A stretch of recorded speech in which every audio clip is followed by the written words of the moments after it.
always say you can't polish a turd, and God knows after watching this last movie, well, you sure as hell can't transform it either. Period. End of discussion. Yeah. Man, you know, and I'm just gonna go. I'm gonna go on a limb here right now and just let you know that I am going to go off on this movie, and I'm going to compliment it at the same time because I smell a matinee. No, well, we shall see. You never know. The captain might have to appear. Place your bets. I'm hoping for a twist ending here. Yeah. I'm almost hoping it'll be like when Corey got his first Transformer. He actually tried to transform and he ended up breaking off the arm. You know? How do you do this? No, man. You know, because now the movie's long. What is it, like 2.5 hours? It's 2.5 hours plus. Yeah, just a little over that. And you pretty much get an hour and a half of a Victoria's Secret commercial, a bad comedy, a horrible bad comedy. You get tons of bad cameos. Yes. Like tons of bad cameos. Yes. I mean, actors coming in and pretty much embarrassing themselves. Well, the thing is, like, if you're referring to John Malkovich, at a point when it seemed like it was going to be a cameo, I was like, hey, I can forgive him. The guy's got to make money. He got ripped off by Bernie Madoff pretty badly. Transformed his money to zero. I know. But his role extended to more than a cameo. I'm like, okay, you've gone past the cameo length. Now, this is your fault. Hey, I'm man, blaming you. The longer you stay, the longer you get paid, you know? And yet, Turturro, you must say, is the least irritating here than he is in any of the other movies. He really is. Exactly. Say he's not irritating as hell, because he is. First of all, I love you people out there, boy. Y'all are rich, man. Y'all come to me talking about, well, hey, man, you know, what did you want? Just, you know, leave your brain at the door and just go in and have a good time. No, I'm not going to cut my fucking brain off. I'm going to leave my brain on, leave it intact, and watch everything carefully and tell you how much of a piece of shit this movie is. Because you want lots of great movies with shit exploding good and lots of action, dumb fun. I get dumb fun. There's lots of dumb fun movies I love. This is just dumb. Yeah. Sorry, there's a point where you go, you've forgotten how to have fun. It's just watching a car commercial. And you know what? The people who say leave your fucking brain at the door, fuck them. Because you know what? I never had to leave my brain at the door when I was watching the fucking Transformers on TV. And I never had to do it when I watched Transformers the movie. Yeah, you know, I didn't grow up being a fan of these cartoons, and I'm watching these movies, I'm like, I don't see what y'all saw in this. No, look, man, trust me, you know, when the cartoons came out and the comic book came out, now, we're not talking about fucking Shakespeare here. We're not even talking about Star Wars. You know, we're talking But they about have Orson Welles, though. But they did manage to get Orson Welles in there. They just promised him some alcohol, you know, and a turkey leg, and he came in and did that shit. No, when I'm talking about, they got Orson Welles in the movie, you know, but I'm talking about way before the movie. I'm talking about like the original TV show, the TV show that came along with the comic book and all that kind of stuff. Back when, truthfully, they were 30-minute commercials, you know, but still, they had somewhat of a story in there. I mean, when I think we even mentioned this in the first review, it was a cool story. Transformers came to Earth millions of years ago, before even dinosaurs came. They finally woke up when people around, a satellite went out, looked at all the objects that were moving around, thought the cars were the main inhabitants of this planet, and decided to like have the aliens mix in with the planet by disguising themselves into vehicles and cars and other machinery. They were like a group of refugees from another planet. They came to Earth, tried to save it from the Decepticons, and it was plain and simple. So when you come and tell me that this is a Transformers movie. This is Transformers movies I want to see. No, fuck you. I'm original Transformer. I'm OT up here. You can't tell me I'm a Transformer. No, this ain't the real shit. No, it's not. I knew Optimus Prime when he used to like come to my porch asking for money for the ice cream man. You know, I knew Optimus when he was a tricycle. I know this shit, all right? I was back when Prime just came out, the comic books came out, the toys came out. I had the original action figures. I'm a real Transformers fan. I was excited more than anybody to hear that they were going to get Peter Cullen, the original Optimus Prime. To do the voice of the one and only Optimus Prime. I know. Even within the Michael Bay movie, it's not a fucking Transformers movie because for the first hour and a half of this movie, while you're getting all this buffoonery that's going on, you don't get that many Transformers. They come in, say a line, and then they're gone. Yeah, exactly. Yeah, they transform to where you can't even recognize half of them, and you get some nice explosions, and then that's it. And then it cuts back to the comedy. Everybody in the movie acts so incredibly inhuman. Problem with Michael Bay, and I was saying this yesterday, Michael Bay, there's two sides to him, and it depends on what project he's working on. Because it's easy to hate this guy for just making fluff like this. But I've seen Michael Bay work within his own realm. Absolutely. Yeah, and I really do enjoy some Michael Bay movies. When Michael Bay can just be Michael Bay and blow up shit and do ridiculous stuff like in Bad Boys 2. I love that movie, man. That's a good Michael Bay film. Yeah. And it's fun. But when he takes a property like this that already kind of had some background, some stories, whether you like it or not, there was something there that made Transformers work, and he stripped everything from it, mainly because he doesn't know how to work with actors. His weakness is working with actors. I think he's incredible when it comes to action. When it comes to actors, he strips them down to their most annoying parts. Ken Jeong is a guy that's starting to annoy me. But then when I see him in other movies, I say, I like this guy. In this movie, he stripped him down to the one thing that, to pretty much a one-act note that he does, which is, screech, be loud, and kind of quiver his eye a little bit. Yeah. And I hate that about the guy. I think he's doing that too many times in too many movies. Well, you see a tiny Asian guy acting ghetto and like he's a badass, and it's funny. At first. But then this movie, he reduces him down to like, hey, do that thing that everybody loves you for. And you know what? We're just going to let you go with it. Shia LaBeouf is the same way in this movie. Yeah. Shia LaBeouf, I think he's a good actor. I've seen him in things that I'm like, wow, I really like this kid. But in this movie, all he does is whine and scream. Yes. And he screams. Yes. As much as we made fun of him for going, no. That's the least of what he does. No, there's two modes of acting in this movie. It's screaming and it's talking really fast. No, his biggest line in this movie is, and I was like, man, he has a scene in a car where Michael Bay thinks it's so funny to have Shia LaBeouf scream that he just says, beat the steering wheel and just scream for no reason. Yeah. That's annoying. I mean, honestly, he could have been replaced with Chris Tucker. I mean, doing the same shit. Screaming at the top of his lungs, it would have had the same effect. What they boiled it down to, after the ridiculousness of the intro, which is they found the reason why we went into space is because we had a UFO land on the moon. And that was the reason why we had the rush for the space race. We send our astronauts up there. They discover that there's been this alien ship piloted by these mechanical beings, all of them dead. They bring one back to Earth. Years later, after the Autobots and the Decepticons have had their battle on Earth, Optimus Prime tells them, like, hey, you know what? Don't you think you should have told us about this? He's like, but hey, you know what? Y'all are fucked now. Whatever happens. But it turns out that what they found is another Prime. And this Prime is actually promising to come back and help them because he's supposed to be a bigger badass than Optimus Prime. His teacher. Yeah, his teacher. I think they called Optimus Prime sucking his dick when they came in. I don't do anything. I'm sorry. I was just saying I was checking, but when he wakes up, we discover that there's this plan that's about to unhatch that the Decepticons are going to use to bring the battle of the dead world of Cybertron to Earth. And in the process, they're going to enslave all human beings and help rebuild that world and probably at some point wipe out all humanity. Well, it seems that their plan was to wipe out humanity first and then make us slaves. Yeah. Because like at the point they say, they're gonna turn us into slaves. It's like by killing us all first. Yeah, I know. I was like, did anybody bother to check on this plan? All right, we have to do this. We got to wipe out these Autobots so they can't stop us. We got 1,000 troops. It's like there's only 6 Autobots, and they barely show up in this movie. And every time they do, they get their asses kicked. And you know what? The thing is, this movie really solidified what I always thought about these movies. It's like, wow, all these movies these past 2 movies have been nothing but a reboot for the first movie. I mean, you can look at this movie, look at the last one. It's almost like beat for beat the same story, where something happened in the past that people never knew about, that's supposed to change the future to benefit the Transformers with this war that's been going on. And I'm just like, wow, you're really rehashing the same story, but it's like,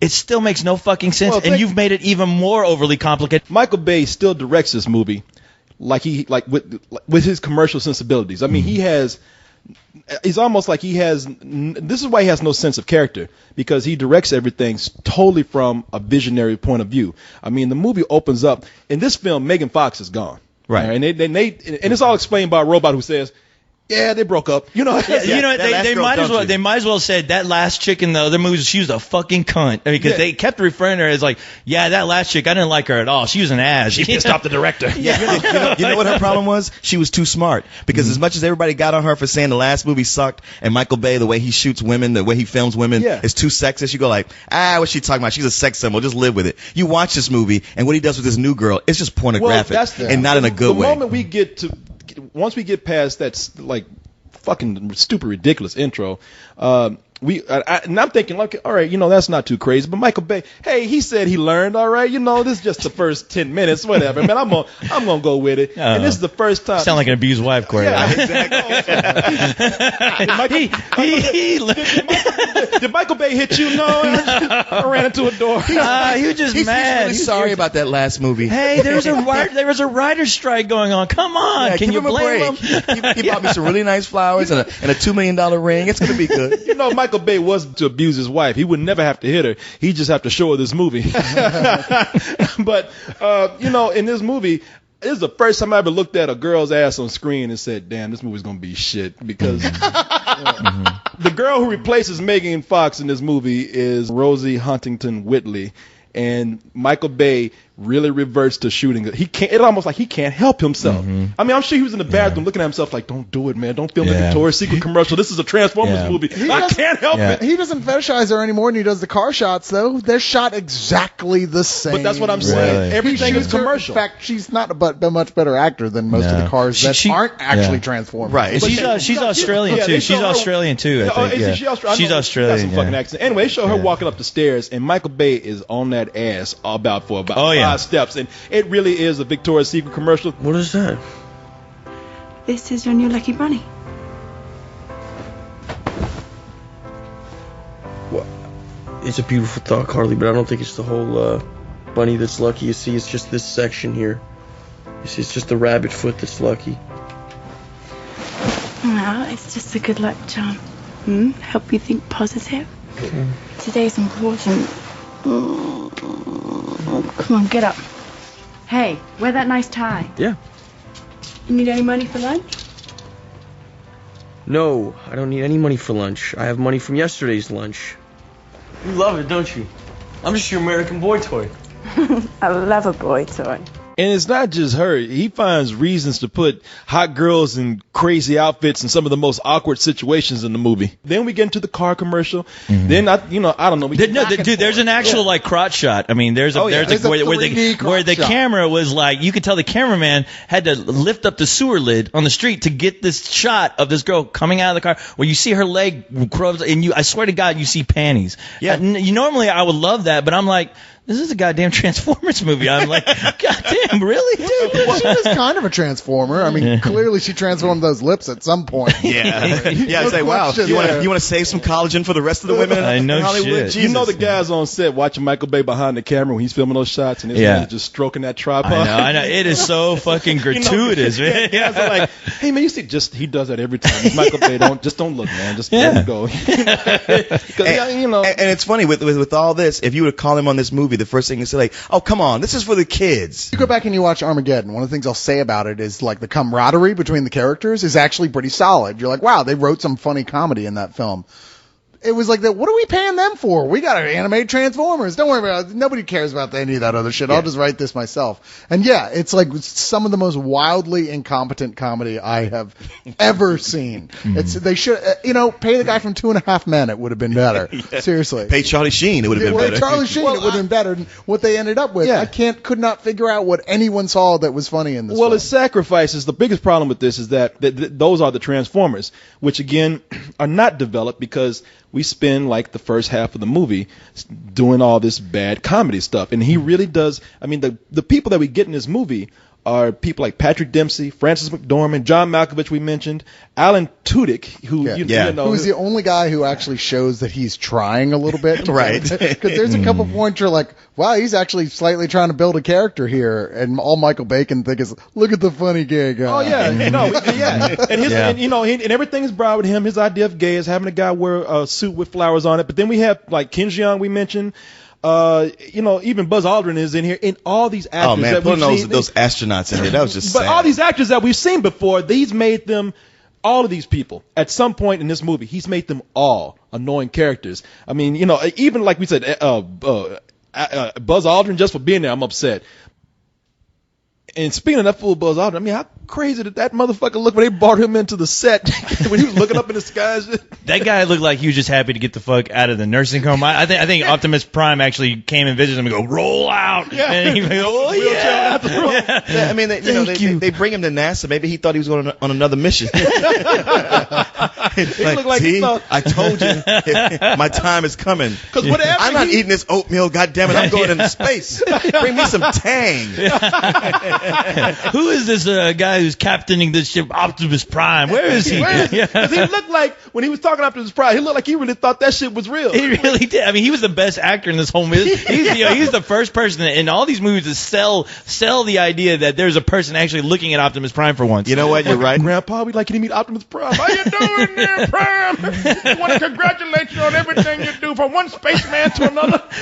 I know. That shit made me sad. That's what I really think they were fucking with him, man. Well, it's just like when, I hear him on Howard Stern hawking those timeshares in Las so he Vegas. needs money. Yeah. Yeah. Well, that's why else would anyone appear in the Transformers film? I mean, yeah, I did it because I have great admiration for Michael Bay's art. You're Buzz Aldrin. You're like 80. You're like, no. Fuck the Transformers. How much money? I didn't really feel bad for Buzz Aldrin in here. I felt bad for Optimus Prime because Buzz Aldrin's like, you're amazing, and Optimus goes, no, it is you who are amazing. We're going to the moon, and you're like, didn't you just cross the entire galaxy? Fuck that monkey. I know.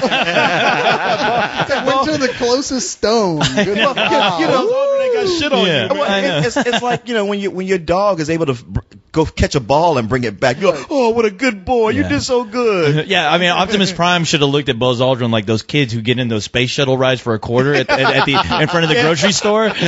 He's like looking at him like, really? And Optimus Prime was like, well, thank you, and I'll get him out of here. He just shit his pants. Buzz Aldrin's the hero, man. We should be talking about him. I love him. He's also a whore for being in this movie. Yes, he is.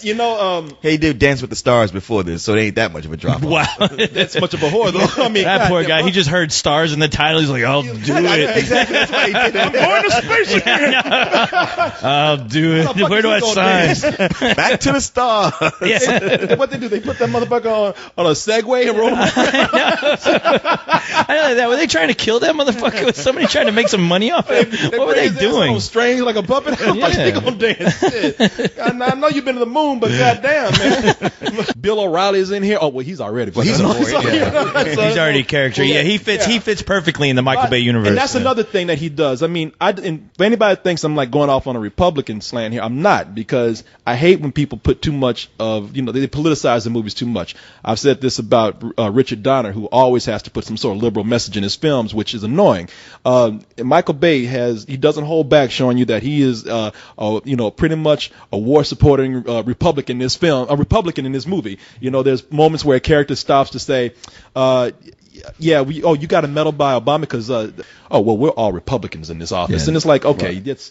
That medal from that medal from that black guy don't mean shit to us. In the movie, I'm like, I wonder where you stand now. Yeah. To be fair, he got a medal from a fake Obama, because they had all these fake presidents in this movie where they kept having these bad celebrity lookalikes to play presidents, but then they show a picture of the real guy, and like they were doing some kind of CG on especially on the John Kennedy. He looked like a robot. Well, the movie opens up, telling you about the space race, so they're telling you, they show John Kennedy saying, yes, let's get a man to the moon. They show Nixon talking about their efforts to recover what this is.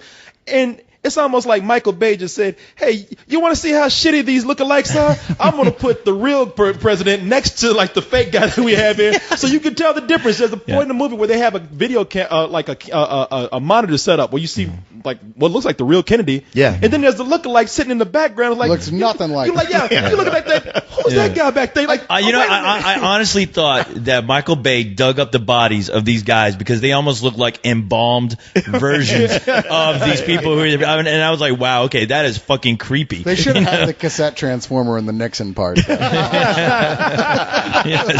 Oh, yeah. Cool. Okay, let me ask you guys this, since I didn't watch the show, but Cyrus brings up the point about the robot, the transformer that can turn into a cassette tape. They turn sound guns. wave. Yeah. Okay, guns, planes, right. trucks, cars.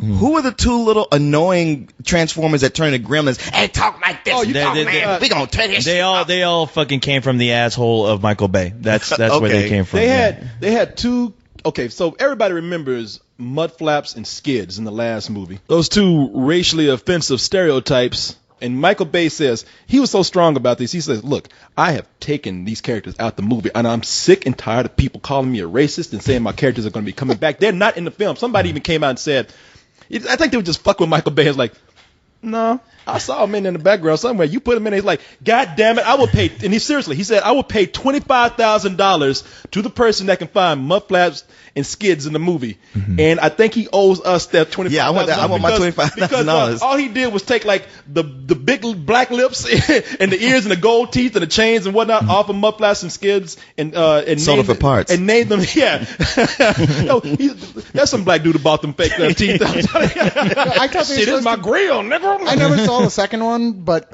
I thought that's who they were. I didn't, because they were so Sanford and Son or something. They replaced them. Now, Hey, don't insult them. Amos and Andy. That's everything. Okay, There you go. one of them it's Brains and Wheels, and Brains and Wheels. Well, at least I don't remember Brains, but I don't remember anything being Brains about that last movie actually. But Wheels was in the last movie. Yeah, I think he he was kind of a bad guy. He was the guy that Megan Fox fought with at the beginning of the film. Yeah, but he's in this movie, and he's sort of the Ewoks of this film. It's like they're that's perfect. Yeah, they're supposed to be the kind of the characters that the kids are going to laugh, relate to, and want toys of. And they are, while not racist, except one of them sounds like Joe Pesci. So if you want to take that as an insult, then by all means go ahead. But they are equally as annoying because, like most of the Autobots or any kind of Transformer in this movie, they kind of show up for no reason. And I'm so upset with the film for like spending so much time giving us annoying characters, annoying comedy, and hardly giving us any Transformers, that they could have spent that time explaining these new characters, giving them some dimension, making us care about them, and they just refuse. Michael Bay wants to shoot so many commercials within one film, and that's all he does. And that's why this trilogy makes absolutely no sense. There's no. I mean, there's no. It's so disconnected from me. They can all stand as their own film, but like that's why I keep saying, that's why I keep stressing, they are a reboot. They're all their own film, the same film. It's the same film that he keeps remaking because this film lets you know that there are only about 6 Autobots. And that is it. Yeah. That is it. Even though you're wondering, well, what happened to RC in the last movie? What happened to the fucking ghetto bots? What happened to those guys? I mean, it makes no sense. And trying to understand it, you're gonna kill yourself. I guess they are so scared about offending people with stereotypes that they replace them with stereotypes that will confuse people because the NASCAR robots, you think they should be sounding like, I don't know, Larry the Cable Guy.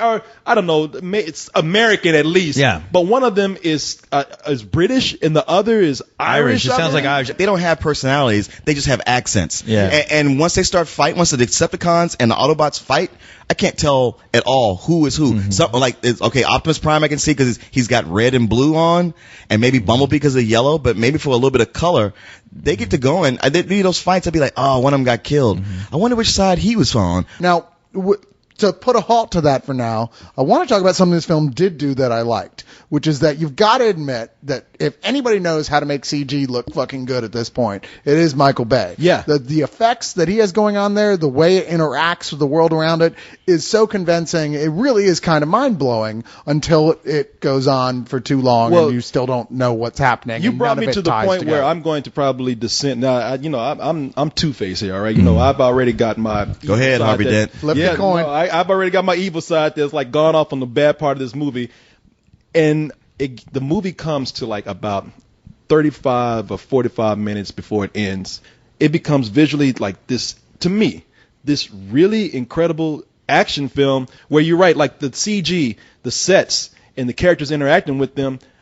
I enjoyed that part. I mean, I really. To be honest, it's what Battle LA should have been. It's what, it is. And I like them. It's like Battle LA with the bigger budget, and Michael Bay would have been so suited for something like Battle LA. I'm not gonna lie, I could go and watch the last part of this movie again and have fun with it because there's a scene where the characters it's Tyrese, Shia LaBeouf is the new chick that Michael Bay jacks off over, and a whole bunch of Josh Duhamel, all these characters are trapped.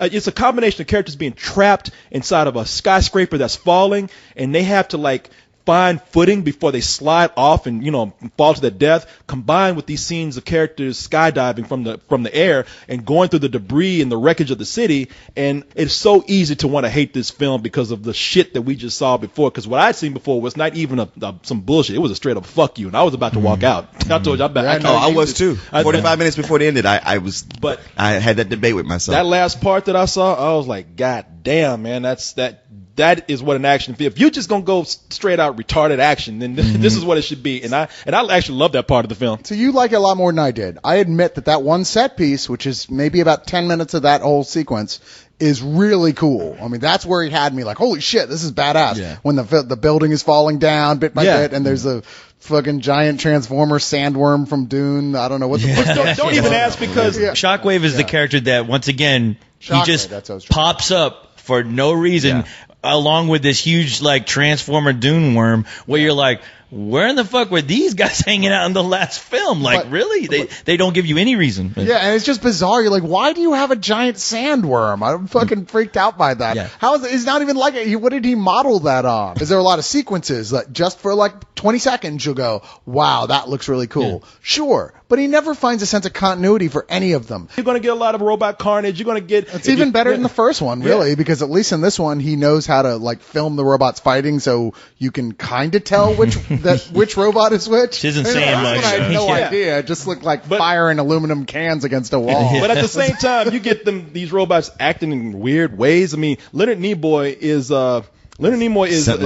Sentinel Prime, and he spends like the last. Now that cool action part I'm talking about, it does get weird where he's just walking around a building by himself, just talking to himself. His Star exposition and just long speeches. He commits the ultimate sin of a veteran actor is to repeat their great line from one of their great movies. He repeats a line from Wrath of Khan. I'm like, you know what? And what was that line? It was like the needs of the many outweigh the needs of the few. It makes no sense. It doesn't even. It has no context. And he's just talking to himself. Just walking around. I actually love that they made fucking Megatron a homeless person in this movie, like where when all shit's breaking loose, he's just like, I'm just gonna hang out here by this wall and get drunk. I guess he's just hiding in Africa until the shit blows over. He can like until somebody writes him a script that you can go back and fucking use. Hugo Weaving returns as Megatron, and he's hanging out in Africa wearing a fucking do-rag on his head. The rest of the time he's apparently preparing for the next Mel Gibson Road Warrior film. Like one of those trucks. Elephants even sitting up there looking at his ass like, man, fuck this. That motherfucker, he was like, there was a moment when they kept showing those elephants that you were like, don't do it, Michael Bay. Don't do. We know you've seen Beast Wars, but don't do it. Oh, right. I was sitting there going, God damn it, I will walk out of this theater right now. I totally expected him to do it. I thought you were going to say, like, don't put any panties on these elephants and film a Victoria's Secret commercial. I thought you were going to say, Megatron, please don't fuck that elephant. That's the last thing we need to see. That would have been entertaining. But they got like these Transformers that they introduced where they got all these little smaller Transformers that are just really bad characters. Never seen.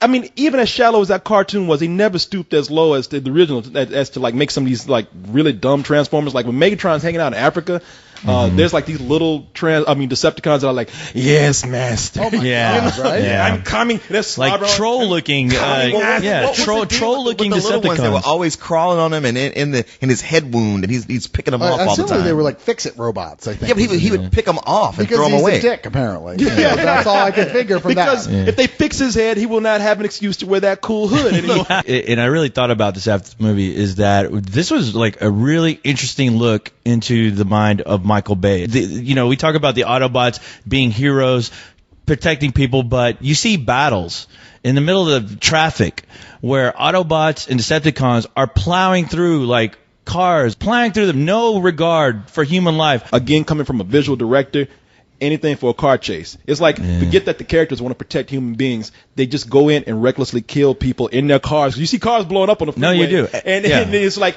Michael Bay just thinking, well, fuck it.